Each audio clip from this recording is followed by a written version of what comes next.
I get letters. Matter of fact, I have an email where a person is kind of angered on referring to Social Security as handouts. Well, yes, you were forced, but that doesn't change the fact that your Social Security check does not come from Santa Claus.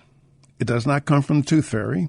The only way they can send a Social Security check is to force somebody who is 25 years old, 35 years old in the workforce to take their money and send it out to you.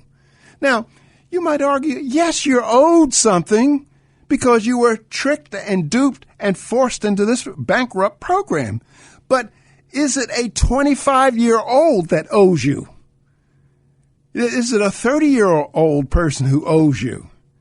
I think not. I would like for somebody to call the show and tell me why somebody who is 35, 25 years old is somehow responsible for sending checks out to Social Security retirees. Who is responsible? Welcome to the show, Mary Jane. Yes, sir. Thank you. My problem with your comments on Social Security, Social Security was set up to be self-supporting, and it was self-supporting until Congress saw it as a cash cow and started taking the money out of it and filling the trust fund full of IOUs. But what is it now? Sir? What is it now? It's not self-supporting, is it? That's because they rated it when more money was being taken in than what was being taken out, and also it wasn't drawing the interest that it should have been drawing because they took it all out. So Congress should be required to repay all the IOUs and all the interest that would have been accruing for it, and Social Security would be solvent. It would have been run like it was set up to be instead of Congress rating it. Marianne, but where is Congress going to get the money from? I don't know. After they raided Social Security and there was no more money there, then they started borrowing from China. I know, but where are they going to get the money to do what you say they ought to do? I mean, they have to. I don't know where they're going to go. Well, no, I'm telling you where they're going to go. They're going to get it from, they're going to force somebody who is 25 or 30 or 40 years old to fork up the money. And I'm asking, is some young person in the labor force, are they responsible for what the Congress did? Well, my husband. No. No, I'm not going to let you go. Marianne, I'm not going to let you. I asked you a question. Is a 25-year-old responsible for what Congress did? And if he's not responsible, why then should he have to pay? Well, all the years that we were paying to support the older people was money that we were putting in that was supporting older people because Congress had taken the money out. So we paid in to finance the older people, and it's young people now should pay in like we did. Well, wait a minute, Marianne. It's musical chairs. Look, the money will not be there in 2030. That is, the unfunded liability of Social Security and Medicare comes to $106 trillion. And the unfunded liability means, Marianne, all you people out there, means these are the obligations that Congress has.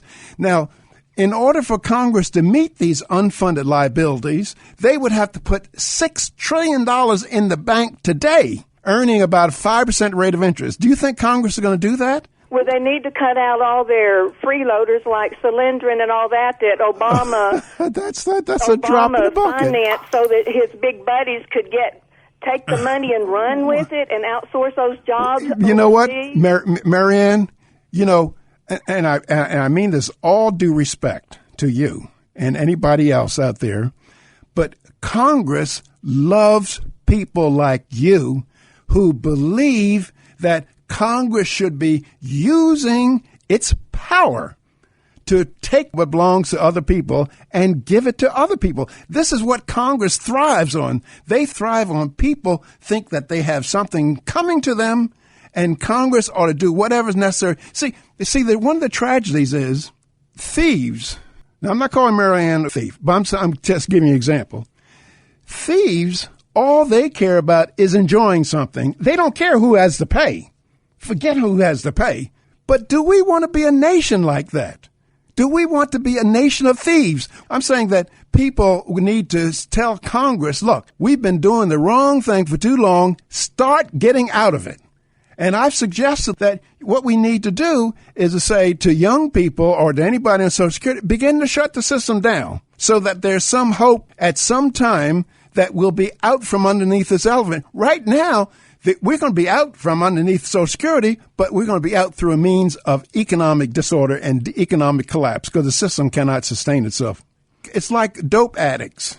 I mean, if somebody's addicted, you don't go cold turkey on it. You try to find some way to ease them out of it. You try to find some way to compassionately ease people out of this program. That's a disaster for young people. But see, the problem is that many people who are around who are recipients of Social Security, they won't like for me to say this, but look, when the collapse comes, when the chaos comes in 2030, 2040, somebody receiving Social Security, do they have to worry about that? They're going to be dead. I mean, some congressman, what's he had to do? Why should he worry about 2040? He's going to be dead. However, that congressman better worry about 2012. He better worry about 2014 because these people who are receiving all these government stuff, they're alive and they're going to run them out of town on the rail. But why worry about 2040? There's nothing in it for them.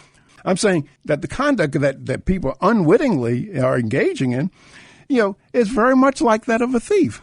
We need to try to find some compassionate way out of it or stand on record and say, we don't give a damn about our great-grandchildren. We don't care about what happens in 2040 and 2050 to this great nation of ours. Because even the Social Security Administration says that in order to maintain the same benefits, the Social Security tax will have to be 30 or 35% to maintain the same level of benefits. And I don't think that's going to fly in 2030 or 2040. Hello, sir. Good afternoon. Good afternoon. I just had a question about Social Security. I wanted to know why can't it be privatized? Why is that not a good idea? And if it can't, who would be the groups of people that would stop that? I'm 28 years old. I'm active duty Navy, and we do what we call a thrift savings plan. And money is taken out of our paychecks automatically and put into a similar to a 401k retirement fund. The money that we're paying into Social Security, why can't that go into a similar fund specifically for us? So if you don't work, look, you don't get that retirement. Marcus, I think that's very mean of you because if you were listening to the show, it's the people who are 65 years old and over, they need your money. Now, if you put your money into a 401k, where are they going to get their money? Well, I'm assuming. I mean, don't you feel badly about that? They can track taxes and whatnot. They should be able to tell how much these people have made throughout their lifetime. I know. Allot them that amount of money. Marcus, you're an honorable person. You're defending our country, but if you don't send your money to Washington, how are these people going to live? See, it's your responsibility. It's your responsibility to take care of these older people. And if you're trying to shirk your responsibility, and I'm embarrassed and I'm ashamed of you, Marcus. But I'm sorry that you feel that way, sir. Don't feel badly.